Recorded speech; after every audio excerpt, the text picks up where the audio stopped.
मोनसे जोंनि दोलो बिपिएफ आरो काम्पासारनि एगेन्स्टआव जिखिनि एलिगेसन खोथा ओंखारदों अन्थाइबारि गामिनि होननानै खोनानो मोन्दों अमिय नार्जारि बिथाङा जि बेसलेस खोथा बुंदों बिनि सायावनो जोङो खेंफोरथि होनो नागिरदों। बिथाङा बुंदों 17 बोसोरनि खोथा आरो बिपिएफखौ बुंदों बाहाय कमप्लिटलि माने कनस्पिरेसि दं होननानै। किन्तु जोंनिफ्राय स्ट्रंलि बुंगोन बाहाय पार्टिनि खुनु कनस्पिरेसि गैया, काम्पासारनिफ्रायबो गैया, जों बेखौ बुंगोन। बेवहाय जोङो मिथिदों, जोङो खोनादों मोननै जि एनजिअ दल दङ बेवहाय, बे मोननै दल एनजिअजों बेहाय सार्भिस प्रभाइडार दिनै फेरेंगा बिथांनि जायफोर एपइन्टेड बे ग्रुपनिफ्राय आरो मोनसे एनजिअजों बाहाय मोननैजों जालायनानै बिसोरनि गेजेरावसो बे कनफ्लिक्टआ जादों। बेहाय खुनु पलिटिकेलि कनस्पिरेसि गैया होननानै जों बुंदों। आरो भबिष्यत जोंनि सायाव बेबायदि बेसलेस खोथाखौ दा बुंथों, साबधान जा। नोंथाङा जि सिमां नुदों पलिटिकेल लिडार जानानै जानो थाखाय बेहाय जोंहा बुंनांगौ गैया। किन्तु दिनै 17 बोसोराव बिपिएफआ मा मावदोंमोन मा मावाखै बेखौ रायजो राजा क्लियार मिथिगौ। बेहाय माबा मोनसे धंस खालामदों, माबा मोनसे खालामाखै, बेखौ नोंथाङा बेसलेस खोथा बुंनो दिनैहाय प्रयजन गैया बा बुंनो नोंथाङा दरखार गैया। बेखायनो बेनिफ्राय गोजान जा, नङाब्ला जोङो नोंथांखौ केस होनाय जागोन। जोंनिफ्राय बे स्पष्ट खोथा आरो दा बेखायनो जों दिनै बुंदों नोंथाङा जुदि प्रुफ होनो हायोब्ला बे खोथाखौहाय दिनैहाय नोंथाङा प्रुफ होथों, नङाब्ला जोङो बेखौ नोंथांनि एगेन्स्टआवहाय जोङो लिगेलि जोङो केस होनाय जागोन। आं बेखौनो बुं आरो आङो खावलायदों दिनैहाय जिखिनि दिनै घटना जादों बे घटनानि सायाव तदन्त खालामदों सरकार हिसाबनिफ्राय दिनै थांगासिनो दङ। बेखायनो बियो ओंखारगोन रियेलिटिया मा बेखौ जोंखौ दिनै बुंनायनि एगेन्स्टआव जोङो बुंबाय। बेनिफ्राय नोंथाङा जानगाराव थानांगौ, नङाब्ला जोङो नोंथांनि एगेन्स्टआव जोंबो गसंनाय जागोन।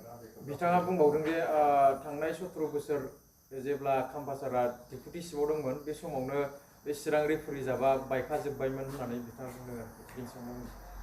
बे हाग्रा बायनाय, हाग्राया माबोरै बायदों माबोरै बायाखै बेखौ गासिबो रायजो राजाफ्रानो नुदों। बेवहाय सोरबा इएमआ हाग्रा दानफाया, बेवहाय हमै हमै गारि घरा बाहाय लाबोना दोनफैदों रेन्ज अफिसाव, डिएफअ अफिसाव बजाय गासैबो गारि घरा सेवदों, दंफां सेवदों। किन्तु दिनैनि दिनाव नोंथांमोना रायजो राजायानो नुगोन बेवहाय दिनै खुनु दंफां गैला, फाननानै जाजोब्बाय। आरो दिनै जों खोनाबाय हाग्राया बे जोबनाया बै 17 बोसोरनि खोथा बुंदों, बिसोरो हानदोंसो, किन्तु दिनैसो जोबगासिनो दं, बे गोदान गोदान एवगासिनो दं। बे जाहैबाय दानि बे जिखिनि प्रुफ जादों बे प्रुफनि थाखायनो दिनै बेफोरो तदन्त जागासिनो दङ। आरो बिथाङा बुंदों बै समावहाय जे 17 बोसोरनि गेजेराव माबा सना बायदि बिफांफोर दंमोनो आरो बे सनाफोरबायदि बिफाङा जोबदों होननानै बुंदों। किन्तु बे दिनैनि दिनाव रायजो राजाफ्रा बेखौ बिजिरनानै नायगोन। बै समाव काम्पासारनि समाव दिनैहाय बे आन्डार चिरां दुवार बेवहाय गंसेबो मिल दिनै खुलिनो होनाय जायाखैमोन। किन्तु दिनैनि दिनाव जों मिथिगौ थाय थाय बेहाय मिलफोर दङ।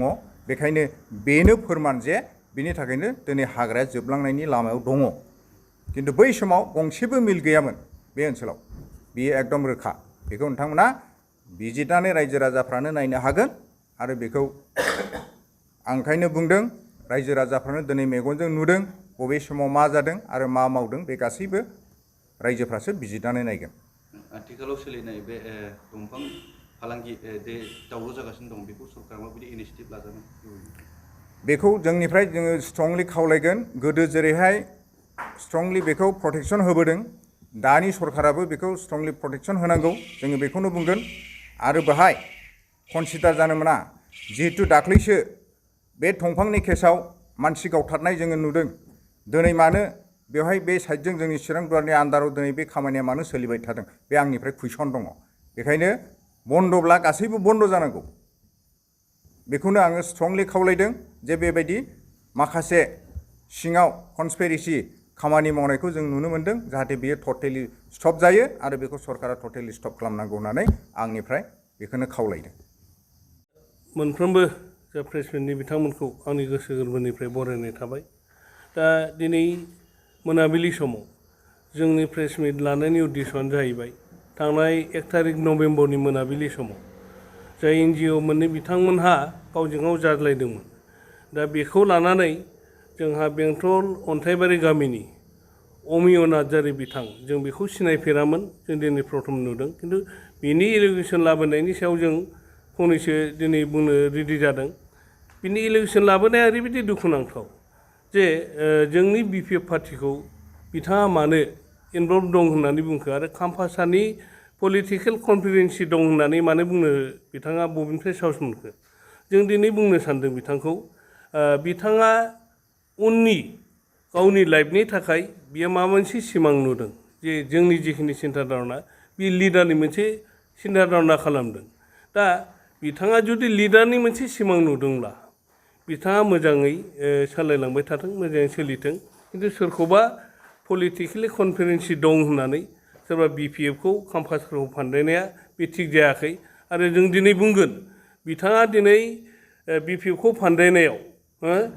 माबा मोनसे प्रुफ दं नामा बिथाङा प्रुफ होनो हागोन नामा खिन्थु बिथाङा जुदि प्रुफ होनो हायो नैबे साननैसोनि गेजेराव खाम्फासारा बेवहाय पलिटिकेलि कनफिडेन्सि दं होननानै बा बिपिएफआ इनभल्भ दं बेखौ बिथाङा दिनै जोंनि माबायाव होनांगौ बिथाङा ओंखायनो जों दाबिदों बेबायदि जानला मोनला बुंनायनिफ्राय जे अमेय बिथाङा गोजानाव थानांगौ